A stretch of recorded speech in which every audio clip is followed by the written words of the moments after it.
Hello and welcome back to the Astro Imaging channel. Tonight's session is another open session where we're basically just going to discuss whatever topics come up. But as always, before we jump right in, I'm going to share my screen and I'm going to show off our image of the week, which goes to Sean Maloney, who is in the room. This is the solder region, which I'm sorry, Sean, is that you? Yeah, you could have warned me. Oh, sorry about that. Yeah, I don't know. I figured you saw it, but maybe you're not following us on Google. No, I didn't see it. Yeah, that's 27 exposures of hot, 20 minutes each, and then 21 of S2 and O3 gathered over the last 3 weeks or so. I've actually got another panel I'm doing. I'm going to do a 2-panel mosaic on it. The moon never goes away, and I can get some O3. Well, from past experience, that's one region where you start a mosaic and you don't want to stop. You just keep going and saying, well, maybe I'll make it a 4-panel or an 8-panel. No matter how far out you go, there's stuff in there when you're doing it in narrowband. And particularly in Seder. Yeah. It's a beautiful area to image. Lots of stuff there. Yeah. All over the place. Yep. Well, thank you, Adam. No problem. Congrats. So let's see. I'm gonna pull my screen back. I'm sorry, it always takes me a long time because I have like so many windows opened up to chat. The Google Hangouts, which only works in Chrome for me, and then I have chat in Firefox and Firefox behind it, so I don't know. Okay, so we had a few topics come up already. Suggested topics, I should say. And the first is ASCOM. We should have a talk on the ASCOM interface and EQMOD as well. So I'm not I'm not really qualified to talk that in depth about ASCOM, basically, besides basically to say I asked our resident expert David what it was. Because it's basically a driver interface that talks with the other drivers on your computer that kind of gives it, I don't know, a universal language, so to speak. That said, it's kind of one of those things where if you are trying to get your mount and your CCD and your auto guider and all of those things working together and integrated in an integrated fashion, then you're probably going to have to download ASCOM. And if you're lucky, you won't have any issues with it, and it'll just work for you, which is basically what happened to me. And then you don't have to dig too far in depth about what it is, as long as it's working, right? But if you're using if you're controlling a mount, you most likely had to have downloaded ASCOM. And EQMOD, which is the driver interface that interfaces with Orion mounts. I think all Orion mounts, and possibly is EQMOD? Is there someone familiar with EQMOD in the room? Only very vaguely. Okay. It gives you mount control effectively, but if someone has more detail than that, you know, someone else will have to speak up. I do have a question for, or was it Jürgen that's asking the question there? What is your question? Would you suggest, are you suggesting that you have a specific problem with ASCOM? Is there a specific thing you want to know, or would you like us to figure out as well as we can what ASCOM is and give a 45-minute program devoted to what ASCOM is and how to do it? You know, what are you asking about? What is ASCOM? How does it work? Or is it more specific that you're having a particular problem with ASCOM? So if you could just type that into your messages there, and we could take it from there as to what your deep down question is. Yeah, I guess that's a good way to say it, because it's one of those things where if it disappears out from under you, then it's a good thing in astronomy, right? If it just works, and Yeah. hopefully you don't have to know too much about it.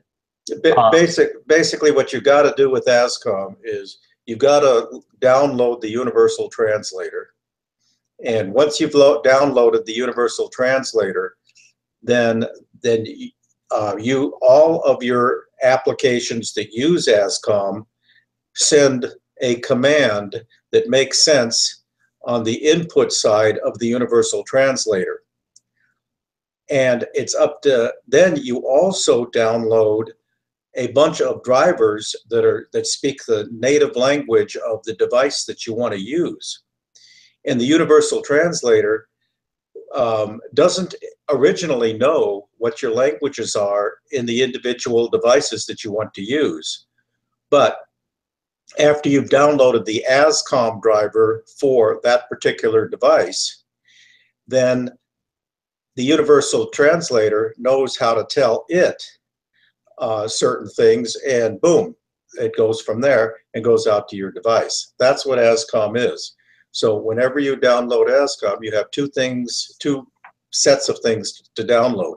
One is that Universal Translator, which is the platform, and the other is a set of drivers, ASCOM drivers for your particular devices. But it sounds like you may want to know more than that, in which case just type them in down there, and for all I know, you may have done that while I was talking. Hey, Adam. Yes. I could throw a little something. When I first started, ASCOM was, I didn't understand it either, and I didn't know why I had to have it. But basically what it is a group of astronomy software designers and a group of astronomy manufacturers got together and decided to write a set of software parameters that would work with all the different kinds of astronomy gear out there, mounts, cameras, all the different things that they were using. So they created this platform, and what we do is we go in and we download the main platform, 6.2, whatever it is now, and it acts as a go-between between our equipment that we're using in the field and our computer. So rather than having to get each piece and part and download a company driver and figure out how to make that driver work, we have this great place to go and get these ASCOM drivers where the manufacturers and the developers got together and wrote the drivers all on the same platform, so that when you go have a new camera, it's like plug and play. You just plug it in, you download the ASCOM driver, and your camera works. So that's what the whole ASCOM thing is, and it's real confusing when you first start, but that's all it is.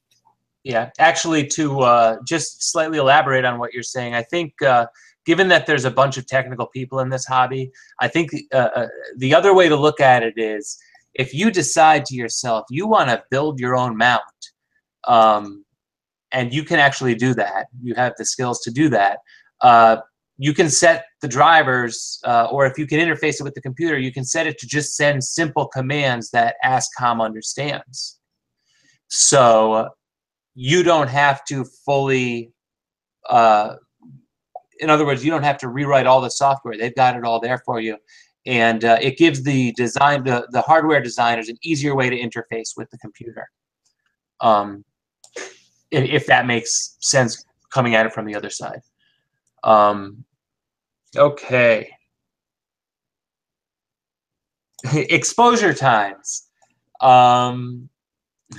So this comes up a lot, and maybe we overthink it, maybe we overdo it. Yes, you can go to various websites and plug in different aspects of your camera, different, basically the characteristics of your sensor that you can either use the manufacturer specs, or you can go into something like PixInsight and evaluate your CCD camera using darks and biases, and you can get a more accurate reading of the dark noise and the bias and what contributions those make.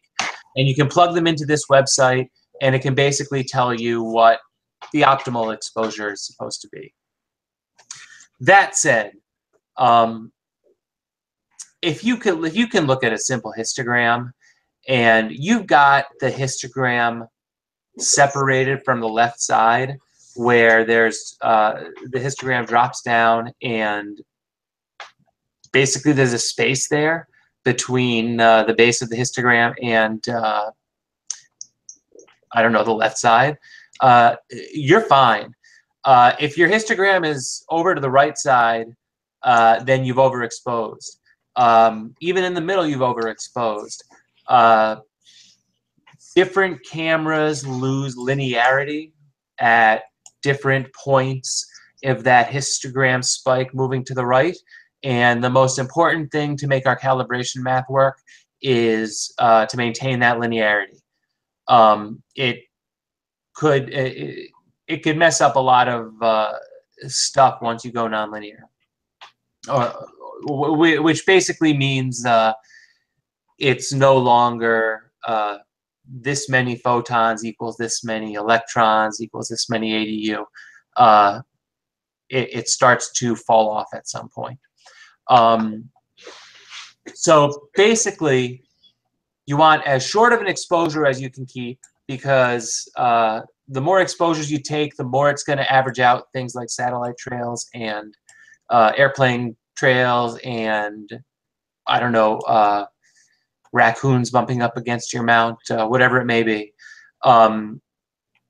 So you'll get more exposures, but you'll be able to toss out a smaller amount of time if one sub goes bad or two subs go bad. So just get that histogram separate a little bit. When you start using a CCD, then I would say look into those websites where you are plugging in those figures, getting the optimal idea of it, and then experiment from there. And you might find it comes out a little bit better if you underexpose a little bit but get that many more subs. There's a science behind it, but at some point it's not as important as we're going to make it out to be. If anyone in the room has any further comments or says, "Oh no, it's very important," go right ahead. Feel free to speak your thoughts on that. Let me see. Yeah, I've got my microphone. I don't think there is one ideal exposure for every circumstance. You have to be careful. It depends on your target. It depends on what you want to get out of your target. Shooting a cluster of stars, you want to make sure that you haven't overexposed, because you'll lose the color in that star. But shooting a fairly dim nebula, you're going to have to expose long enough to get the dimmest of that nebula, and by the time you do that, you may well have overexposed your stars so that they don't have individual colors anymore. But the general rule of thumb that Adam was alluding to just now is that you want to get your background noise up above a certain level. And if you're just getting into the hobby and you're using a DSLR, use the histogram on the back of your camera to look at your shots and make sure that you get them off the left edge, like he says, and that's good enough for now. If you want to get fancy, there are exposure calculators that you can find, CCD exposure calculators that you can find on the Star Arizona website. Ron Wadowski has one that he's been using for years, and you characterize your camera at knowing how much background noise it has and things like that, and you get a calibrated. You take a picture of the night sky tonight. You take you calibrate it by subtracting the darks, and you get a certain background level in a dark part of the sky. And you want that background level to be at a certain point. And it varies from camera to camera, like on my 583 with the 8300 chip from QSI. I want to get about 1350. in the exposures back there, and that's the ideal. Now, I can continue to take pictures if I want, take longer pictures so that that 1350 ADU in the background sky rises up to 2600 or 4000 or whatever I want. But I've already gotten above the noise. I'm not really benefiting all that much.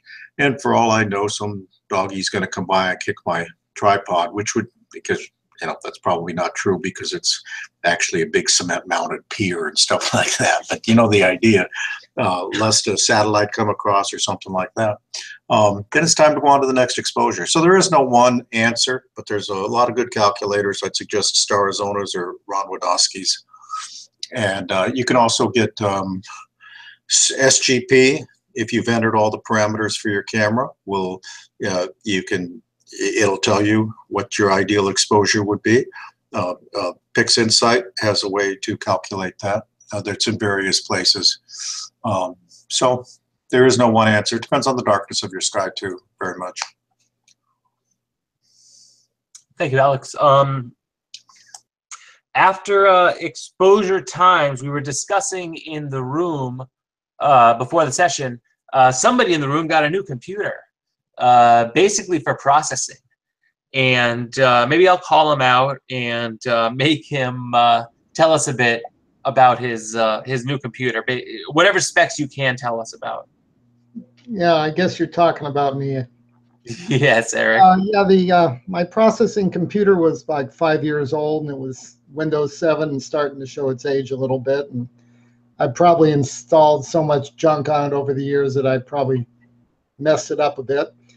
So I was looking around. Initially, I thought about getting one of these things with fluorescent lights on them, one of these gaming computers. David recommended I don't do that, and I took his recommendation and ended up with a Dell XPS, but tried to equip it in a way that would facilitate better processing. And we ended up with 32 gigabytes of memory, which was important. A solid-state primary drive of 512, which again was important, and then a 2 terabyte spinning drive. In addition to that, I kind of dumbed down my Win 7 computer, put it in the basement, connected it to the network, and then I'll use it for some additional processing, some of this processing in PixInsight that takes a little more time, and just connected it with TeamViewer. So I ended up with yet another computer to fill out my computer menagerie that we have around the house, which I'm sure we all have. So anyway, it was just a simple gray box from Dell XPS, nothing fancy, no special lights on it, nothing exciting, looks kind of dull, but it should process through PixInsight and Photoshop better than my Win 7 machine. I could have let me just add one more thing about how long exposures you should take. I have a completely different approach than what's been mentioned. I never make any calculations, but if it's a star field, I take a quick look at it with, say, the luminescence, and I try to come up with an exposure which doesn't blow out too many of the stars. And my number is like maybe 3 or 4. If I can get a 300-second exposure blowing out only 3 or 4 bright stars, that's kind of my exposure. And that's for the luminescence. And then for the RGB, I usually just run the RGBs at about the same exposure as the luminescence and accumulate enough until I get a decent image. How many you accumulate is another kind of question. Now for narrowband, I run those as long as I possibly can, whether it's 15 minutes or 30 minutes, because you never blow out those stars. And the longer the exposure, the better result I seem to get on. I want to, you just backed us up a little bit, Eric, by bringing back up exposure times. And I want to just mention one thing is,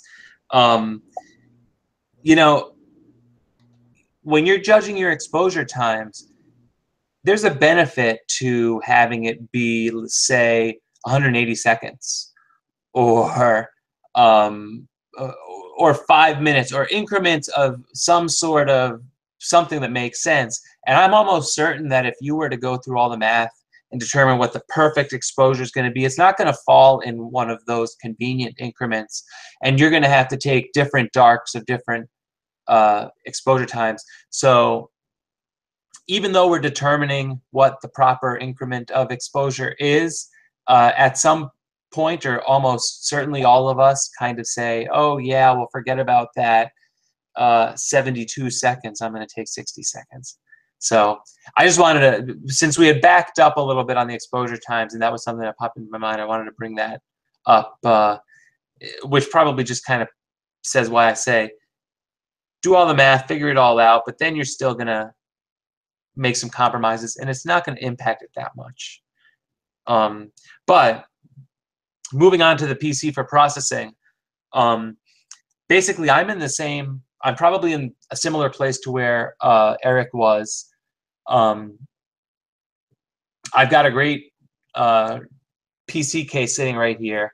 Let me see, 1, 2, 3, 4, 5, 6, 7 hard drive bays. And it's massive, takes up a lot of space here. But in the past few years, some interesting stuff has happened. And I had asked Eric earlier whether he went with the i9 processor, which is Intel's newest processor, but in a lot of people's opinions, it's just their way of trying to get you to spend, what, $1,800 or something on just the processor, which is barely worth it for the gains. The i7, on the other hand, is really nice, and what comes in 8 cores now, possibly 12, I don't know. But also the M2 drives are solid-state drives that are basically sit on the motherboard, and I think their read-write times are like 3 to 4 times as fast, maybe even more than that. And they allow you to read and write from the hard drive really quickly, and by using either one of those or just a solid-state drive and putting your operating system on there, or data intense applications like PixInsight or Photoshop, by keeping them on the solid state drive and then doing your storage on the more typical non-solid state hard drives, you can basically I don't know, get 4 gigabyte hard drives now for what, $150, $200, or excuse me, 4 terabyte hard drives for $150, $200 if you're not looking for a solid state. So you get lots of storage, but you then buy with the solid state you get that speed. And so if you're designing a PC basically for processing, that's one of the best things you can do. What Eric had touched on about the fancy gaming PCs. You know, gaming PCs have video cards, but the video card companies aren't content to just sell you one these days. They want you to stack these video cards, and these video cards can cost $800. And in some cases, you're stacking 2 video cards, and this is for games. There are some other applications that you can use them for, but primarily they're for games. You can render video with them, but for processing astrophotography, they don't really do anything for us. So that's why, unless you're gaming, you really don't need a gaming PC. Well, Adam, yeah, now that you mention it, right, it was an M.2 512 solid state, and that's where all the critical programs reside. The other thing I do, you know, these PixInsight files and all our processing Photoshop files, really, they get bigger and bigger and bigger all the time. And I kept buying myself more hard drives to fill them up. And then the question became, you know, how do you back these things up? Because they're so big, you basically have one copy. So I think I told you guys before that I ended up getting an 8-position NAS, a Synology NAS, and then running that with a RAID array. Basically, even if a drive fails, you always have backup. And then my backup from that is another network drive, a big network drive, which I periodically dump everything from the Synology, over on that. So then I have all those files that you cannot possibly back up on the cloud because they're just too darn big. You can just back up. You can use the RAID. That gives you some security. And then dumping it over on another remote drive periodically, or having it mirror a particular folder, will give you that security. So worst comes to worst, you should never have to lose a file, even if one of the hard drives in the RAID failed, which it did, by the way. And then my hot backup drive just kicked right in, and I plunked it out and got a new one. So does the RAID array cut the file storage space in half? Because I know you use RAID. David probably knows the answer to that. It's not quite in half, but you're right. You have redundant file backup, and yes, so 18 gigs worth or terabytes worth of drive doesn't give you 18 terabytes worth of storage space. But I think it's, I don't know, 10 or 11, whatever it is. It depends on the RAID mode you're running in, right? So RAID 6, RAID 5, RAID 1.0. There's a whole bunch of different modes. RAID 5, I think you basically, if you have 5 drives, 4 are functional. The other is basically completely redundant. RAID 6, you effectively, out of your array, 6 are effectively redundant. All the data is spread across all of those, but 2 can fail simultaneously. But the amount of storage you get out of that 6 is only 4 drives worth. So there's all sorts of different modes you can run. This is a Synology, hybrid RAID. I don't really know quite what it. I think it's more like a RAID 10. Mm-hmm. And RAID can be used either for redundancy or speed, right? Because you can hook SSDs up in RAID, and you are taking a little bit of a risk, but you can use it for speed and as opposed to that redundancy. Well, the big advantage is if you buy a 4 terabyte drive and you put it in your desktop and it fails, what do? Oh yeah. You have no backup, and it's so big you can't. I mean, if you try to back it up with some backup program to some other drive, you really slow things down. So it seemed to me the only reasonable solution for these gigantic drives or files that we have would be some kind of like a NAS where you have a RAID array that's remote from your desktop. I will add that these days, most of the SSDs, can come pretty close to saturating the PCI buses that they're attached to. So I wouldn't recommend going for a RAID, mechanical hard drive for speed. Just go with an SSD and go for the mechanical drive for bulk storage. And then make sure you have some form of backup system for your data, right? So whether that's your own NAS type setup or whether you've got stuff on Google Drive or Dropbox or whatever, right? Or even if you're doing CD backups or something like that, right? So yeah, CD bit more that would be. I think it's a lot. CD backups. Yeah, it's Blu-ray backups or something at this point, right? But yeah, I think, Josh was using thumb drives, but then he determined they weren't that reliable. And I agree with that. They're not very reliable. But I guess that backup, basically backup and storing lots of data is one of the primary issues we have. I do have, like I said, what did I say? 1, 2, 3, 4, 5, 6, 7 drive bays, plus if I decided to use the upper ones. But my motherboard only accepts what? 4, I think. So I'd either have to get an expansion card spot. What is it? SATA 3, SATA 3, I think.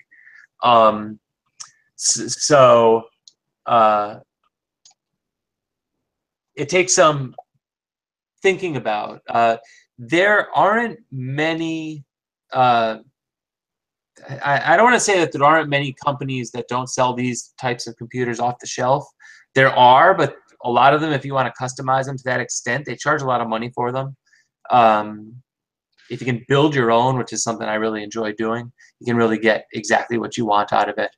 At the same time, I'm sure just by buying through Dell or one of the off-the-shelf companies, you're going to get a really good PC out of it. Yeah, these days, you know, it used to be where if you built your own, you could actually save some money. But these days, even though you may save money on specific things, you can't compete with the prices those guys are getting in bulk for everything, right? And the deals they have. So, you know, sometimes it ends up, you know, cheaper, even if you go with, you know, a big gaming machine and it has a video card that you don't need because PI doesn't, you know, use the video card or whatever, right? And it still ends up being cheaper overall. And, you know, you have to make those decisions, right? So. Yeah, you don't build your own because it's cheaper these days. Yeah. That's one thing I learned long ago. Yeah. The premium PCs are more the laptops. I think that's where they have the higher margin. The companies like Lenovo and Dell are a lot more flexible on the desktop because I think that business is slowly eroding away for them. Well, I think also people who want desktops want them for a reason. It's probably, I don't know, a lot of people are content to use an iPad that are just browsing the internet or something like that. I think you have to have that, I don't know what to say, that technical desire or whatever to have a desktop or some sort of reason to have a desktop. Otherwise, why do you have one? I think the people that want desktops these days are the media and content creation people, you know, for professional use, and gamers. Those are probably the largest markets for desktops. Outside of that, no one cares anymore, right? Could I just say that I just bought a refurbished desktop that had better qualifications than anything that I could find on the little cigarette box size computers and all those other things. And I bought it for acquisition only. I'll do some processing on it every now and then, but I bought it because it had lots and lots of ports, that it had pretty good storage and hard drive.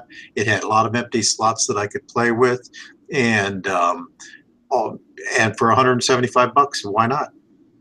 That's why I bought a refurbished desktop. So there are some good reasons to do it. It's just very specialized purpose. Remember, acquisition desktops or acquisition computers don't take nearly as much as a processing computer. Right.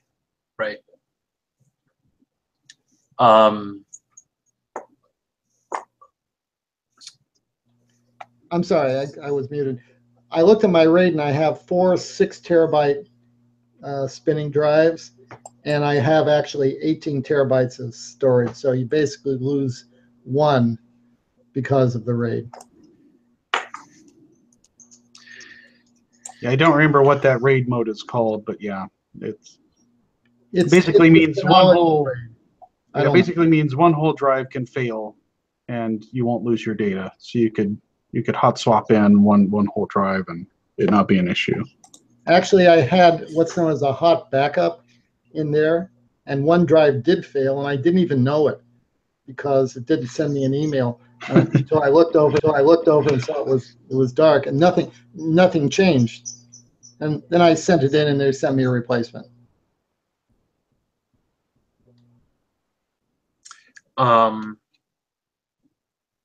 The next topic, which is actually slightly on topic for PC for processing, free software.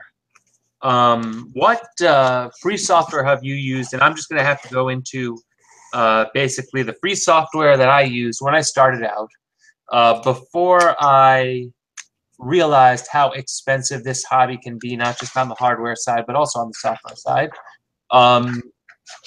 I started with Deep Sky Stacker, and I had always used Photoshop at work, and I never really used it at home too much. So I actually started my astrophotography processing with GIMP, and there was, which is a free, I don't want to say Photoshop clone, but it's basically It does a lot of the same stuff that Photoshop does. Not quite as well, but for 99% of the users, it does it well enough. And I had used that. And the only disadvantage was at the time it didn't handle 16-bit files, which is what Deep Sky Stacker output. And processing on 8-bit files isn't great. You really do lose a lot of the quality in it. But that was basically my processing routine. Adam, I was trying to pick up something here. What was that GIMP you were talking about? GIMP, yes. GIMP. GIMP, yeah. Which you can type in. If you don't have Photoshop, you should download GIMP. On the acquisition. Yeah, acquisition side. I don't want to say acquisition side. More on the guiding side. PhD guiding, I'm going to say, revolutionized astrophotography. It just made auto guiding insanely easy, whereas in the past it was really a struggle. And it also, he put it out there for free. So you can, anybody that wants to can download this. It started, oh, help me, who, Craig Stark. Craig Stark was the original developer of PhD.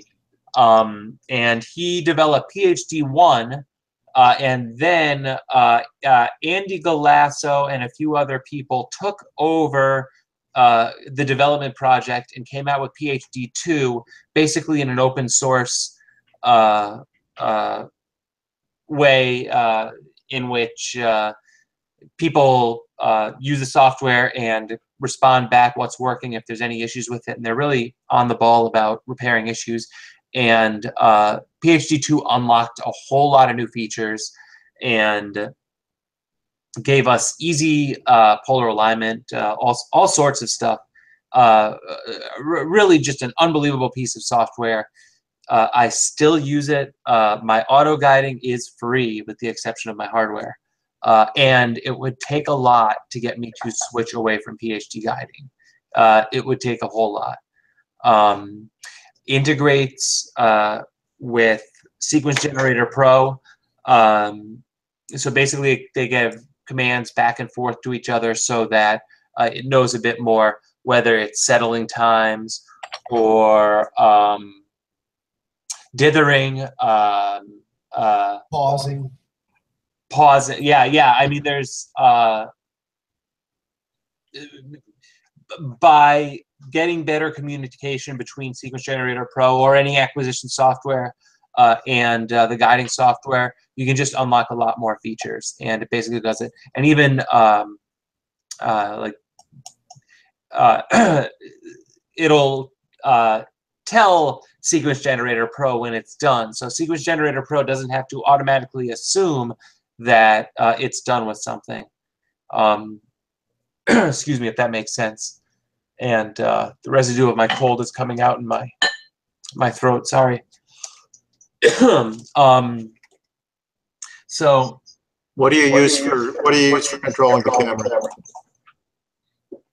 All right. So I have a CCD camera, so I have an SBIG STF 8300, so I basically have to use their driver, and the acquisition software I use, which triggers their driver, is Sequence Generator Pro. That is a paid program, but I believe it's still only $99 and maybe an additional $40 for the Framing and Mosaic Wizard. But in this hobby, that's a bargain. And just in the amount of time you'll save in acquisition, or the fact that you can go to bed and let everything finish the routine and park, the mount park itself, will give you that much more time. Excuse me. Was that what your question was, Alex? Well, free and inexpensive. You didn't mention backyard EOS, which has to be in there someplace. Okay, so I said with my CCD, DSLR, the free program that comes with Canon is EOS Utility. EOS Utility is very clunky, non-intuitive, and just a pain in the butt. Not worth it, in my opinion. Backyard EOS is a paid program, but very reasonably priced. I'm actually not sure what the current price of Backyard EOS is. It's $100. Is it 100? Yeah. So $100, and you basically don't have to worry about the clunky interface that Canon EOS has. The way it's configured to give you either your your focusing routine,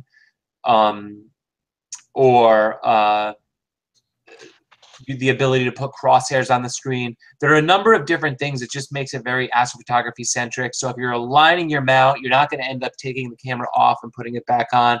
If you're focusing, you just click one thing and you're automatically in focus mode. Because remember, DSLRs use live view to focus. Canons use live view to focus. I'm not sure what Nikon's term for live view is, but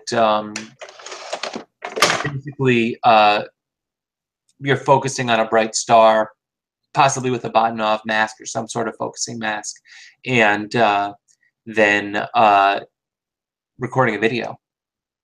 Or I shouldn't say recording, but... Adam, what was the name of that $99 piece of software? What was it? Backyard EOS. It's $99 now for the premium version, or what? I'm not sure. You know what? Let me pull that up. It's free. It's free to download, but then it's you after you use up a certain period of time. If you want to keep running it, you pay $100 for it. 100. Okay, so it was $35 forever, and there was a premium edition for 50, I think. Well, why are we discussing it? Adam's looking it up. Hey, somebody asked how you. Am I screen sharing? I'm not screen sharing, am I? Hang on, I'm going to screen share. Somebody asked how you. You've taken a whole set. Just a second, Adam. You've taken a whole set of images and you took them as lights, and they were really, in fact, flats, and you want to process them. If you're using in PixInsight, the batch pre-processing script, you just call up the batch pre-processing script, and then where instead of just adding flats, you add custom. And then you go over and you find your files and you list them all here. And then, well, I suppose I should have to do that. Add files, and I'll go over to, these are all light frames, I should guess. So I'll open them up, they come up here. And now, what type of image is it? It's going to be a flat field, even though they are in fact lights. And I can tell them that they're for my red, although what are they for? They're my green, so I'll just call it a green. And so I tell it that. I bin it. It looks like it was binned at 3x3. So I can take any stuff I had and just, I can guess it, whatever that was, 3 seconds. Actually, those were 300 seconds, weren't they? So 300. So I put it in there, and now it's okay. Now I go back to look at flats. Okay, and there's my flats, even though they are in fact lights. So that's how you do that, okay, if you're using the batch pre-processing script. Okay, sorry about that, Adam. Adam, you didn't mention, I think, 3 of the free programs that go along with video capture for solar. You know, I have to stop everyone right now because I'm looking on Backyard EOS's website, and they offer the classic version for $35, which is basically the version that I'm sure myself. I was right. Yeah, I'm sure that's the version that Alex, myself, and probably all the guys in the room started with, and the one we're familiar with. There is what they call the premium version. Yeah, I paid for it. Which I'm not sure. Let me see here. The premium version, what is the difference here? Dual camera control, drag and drop image viewer. It looks to me like it's basically Backyard EOS on steroids. So they give you a few more features. Can Astrotortilla work with either of them? Astrotortilla appears to only work with the premium. There you go. That's a big deal. ASCOM focuser control only with the premium. ASCOM filter wheel control only with the premium. Nudge control only with the premium. Weather center logging. So there are a few other features that do come with the premium. But get real, it's like $15 more. And Yeah. really real, it's like $50 altogether. So it really is a good investment. On the other hand, at that point, you're only $49 away from Sequence Generator Pro, which gives you pretty much all of that, plus some other nice features. So tell me about Astrotortilla as far as free imaging software. Who knows what it does? So I'm trying to give some advice to somebody who just got a new laptop and wants to know how we can do this economically. Well, I've used Astrotortilla. Astrotortilla is, this is another one of those. What is it? Basically, Astrotortilla is a, it's a plate solving software. And it stores fields of various, well, you download these files, which are fields of various stars at different focal lengths. And basically it allows you to plate solve or take an image and figure out exactly where in the sky it is. You can take an image and know exactly where your mount is pointing, and then by communicating back and forth, your mount can repoint or more accurately point at the target you're looking at, or the target you want to look at, or photograph, I should say. So Astrotortilla is free, and you can go right on and download it. Basically the whole library. Adam, does it just plate solve, or does it plate solve and point and correct? An iterative plate solve to make sure that the camera is pointed where it's supposed to be? That's a good question. I don't remember whether all of it was done within Astrotortilla or whether it was done within Backyard EOS. Let's let the crowdsource answer that question, because we got a whole bunch of geniuses out there. They can help us with that. Am I still screen sharing? Where'd you go? Yeah, I'm not really able to pull it up right now. I don't know why. I know my internet's working. All I really know about Astrotortilla is that it's a wrapper for all of the Cygwin and astrometry.net stuff. So I wouldn't think that it would have everything needed to control the mount, but I'm not certain about that. It could have used Indy or something like that to do mount control in some form. But my guess is Backyard EOS is doing the actual mount control based on the information it's getting from Astrotortilla, very like SG Pro does. SG Pro was using, you could use a full install of astrometry.net to do your plate solving with SG Pro. It started off, I can't even remember the name of that plate solver that it used, which was not the best, and then it did a failover to Astrometry. ASNVR, Assenver, whatever that is. Yeah, that one. The local plate solver. Yes, which is effectively the astrometry.net engine, right? Yeah. And then now they've moved to PlateSolve 2, which seems to be quite fast and much more consistent. And somebody in the chat room over there has asked which one is better. I don't know, never having used Astrotortilla itself. So I don't know which one's better, but I know that PlateSolve 2 is like perfect. So it doesn't. I don't know how anybody could actually beat it. It's extremely fast and accurate. Didn't when you guys were using the older version in Sequence Generator Pro, didn't you use? Oh, did you guys not set up the local solver? I did use the local solver. Yes.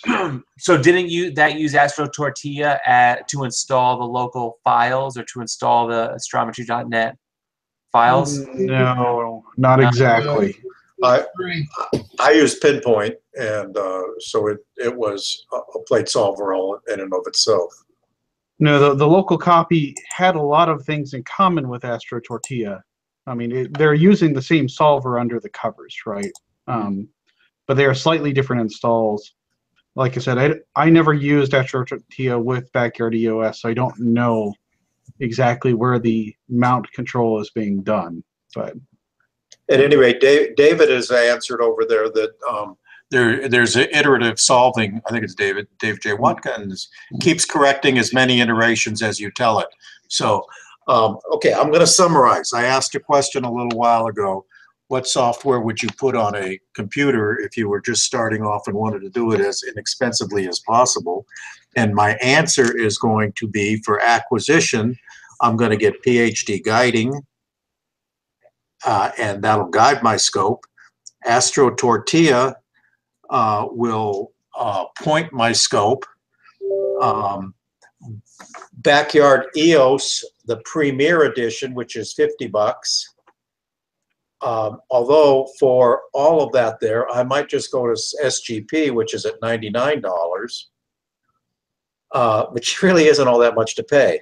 If I wanted to skip paying that much, I might just go with EOS Utility and take it from there.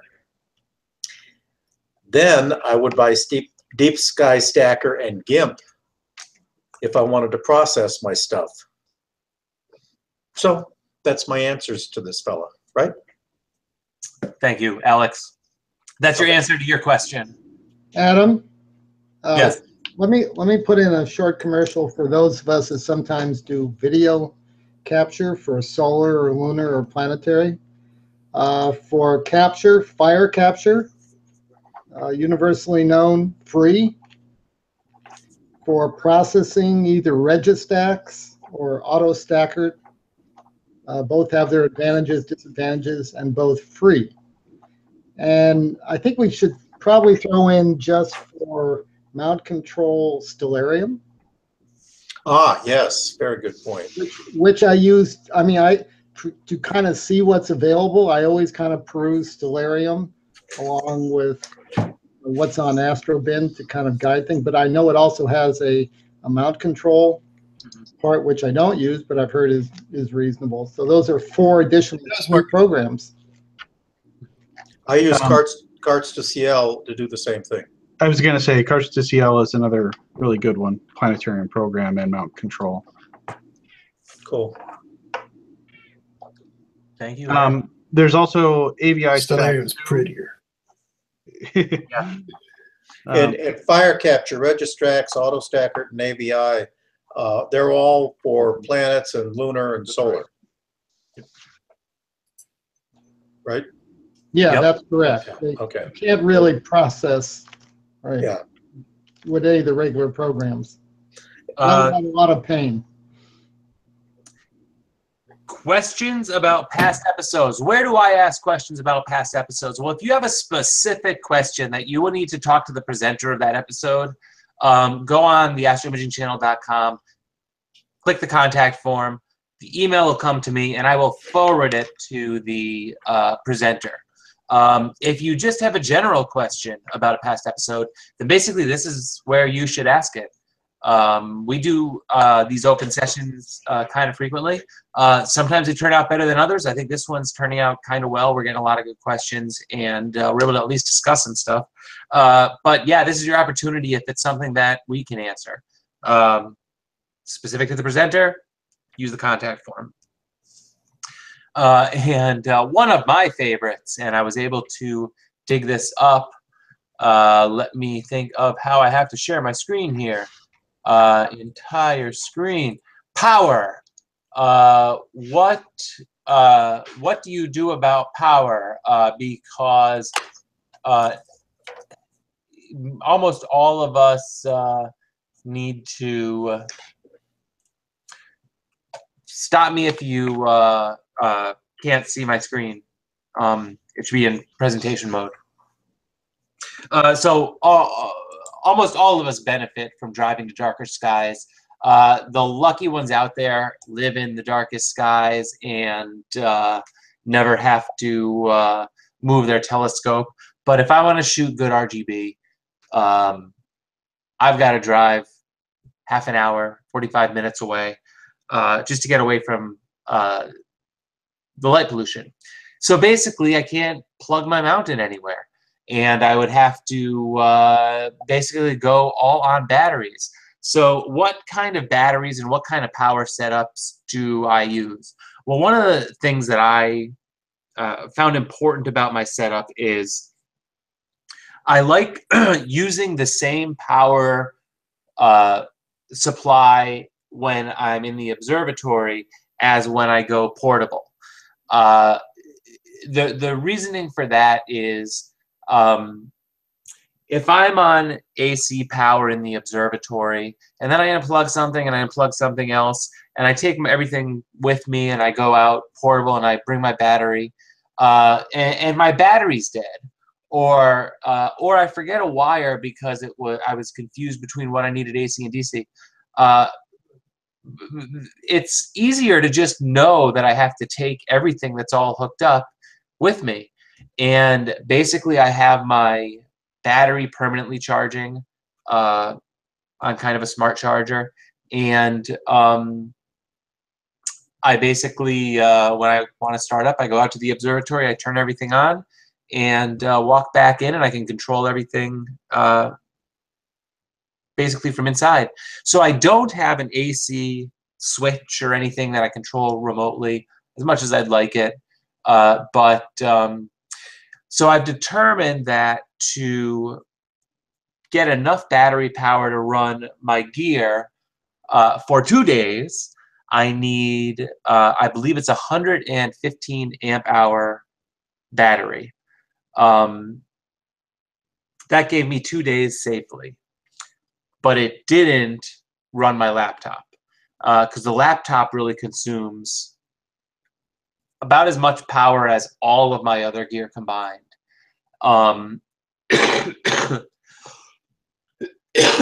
Excuse me. So I can,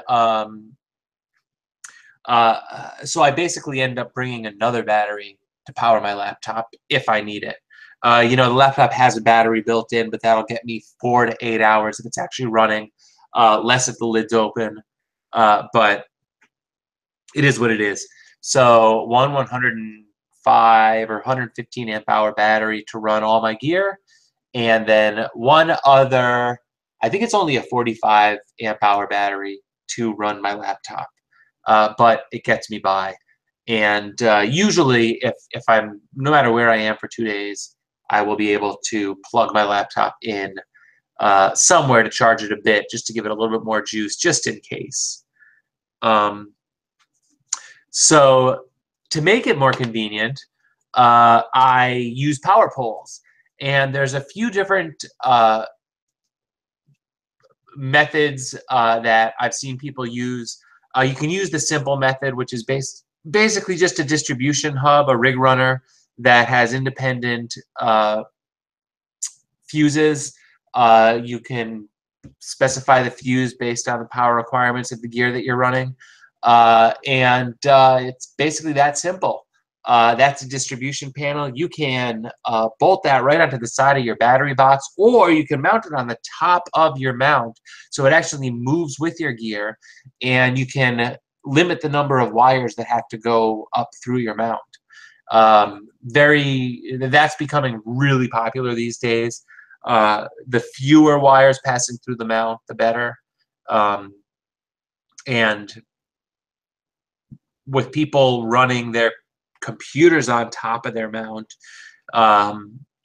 it makes it even that much easier. So you don't have a wire going up through your mount and then coming back down through your mount. And you can also use power pole distribution with Wi-Fi. So basically, you can turn on and off your power poles or your power over Wi-Fi or over the internet. Lots of different options. But power poles themselves are basically just these connectors up top. You plug them in, you unplug them. You can't plug them in backwards. It's basically 12 volts.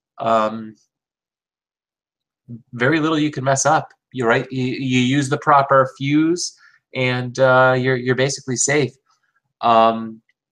It's those cigarette lighter connections are easy to pull out. They're not very secure. We've all tripped over them and probably knocked off our power and had to redo everything. So basically, ever since the last time I did that, I switched over to power poles.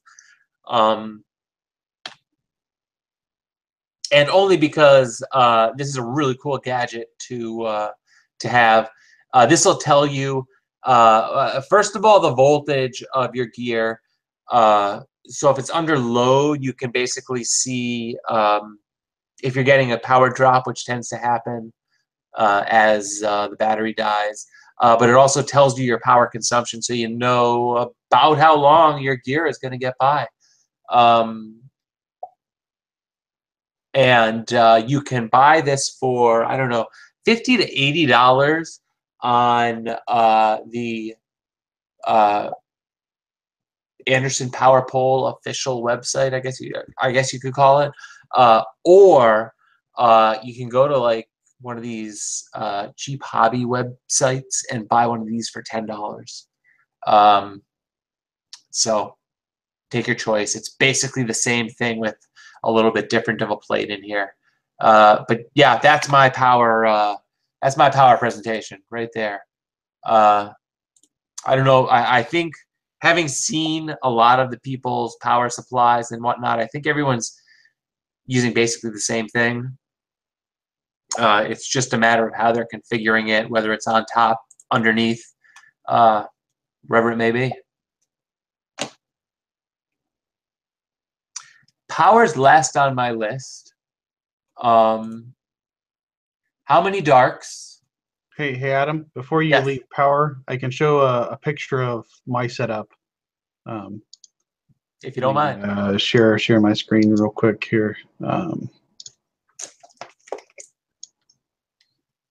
right, so this was my setup from the recent Eldorado Star Party. So I've got something very similar. I've got a battery box. I don't remember why I had it open at the time, but I've got a C-Tech charger on it, which is a very, very excellent charger. It's just a sealed lead acid battery that's powering that. It's a 125 amp hour battery in there. It's one of the solar installation batteries, so you can discharge it very deeply without damaging it too much. But the charger is actually run in supply mode when I'm out where I have AC power. So it puts out a constant 3.5 volts, and I can't remember how many amps. It's more than enough to run pretty much all my gear except for the laptop. And so that way, if the power goes down on the field or something like that, it basically works as a UPS. The battery will continue to provide power and regulate some of the surges and things like that. So, and then I've got the same sort of power pole distribution up top on top of the scope for splitting things out. So it sounds very similar to what you've got, Adam. Yep. Thank you, David. That's sweet. There's we all are trying to accomplish the same thing, and for that reason, a lot of our setups are going to be very similar.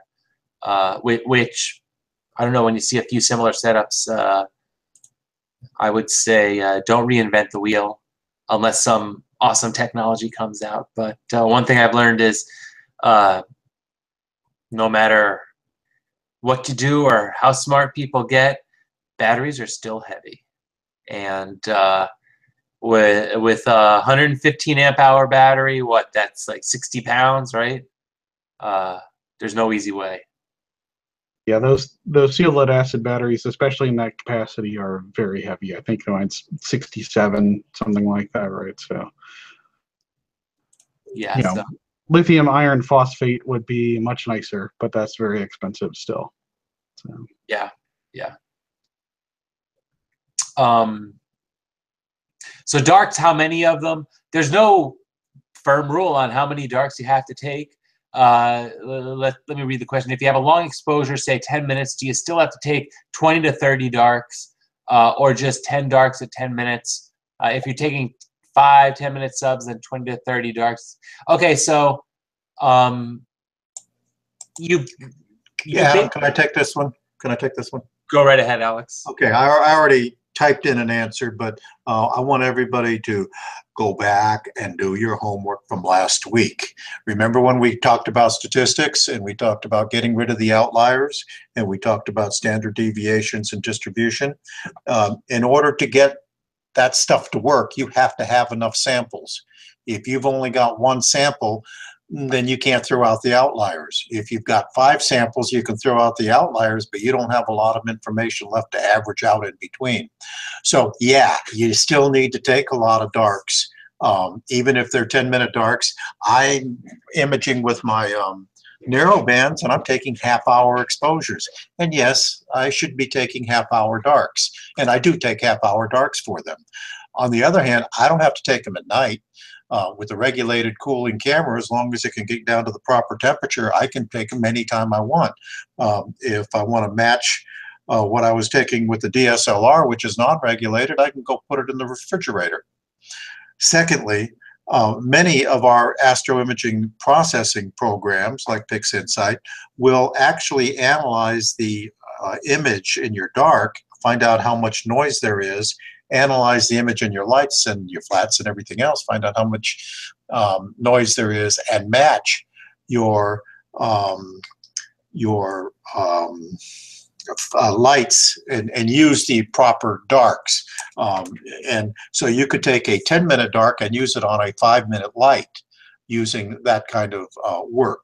But the answer is, in general, yeah, you still want a lot of them. And so, yeah, you're just going to have to be stuck with taking them. But I also pointed out down there where you asked later, yeah, you can use a library of these things, and a dark library should last you several months. Some people take a whole new set of dark libraries every 6 months. I think that's a little long, but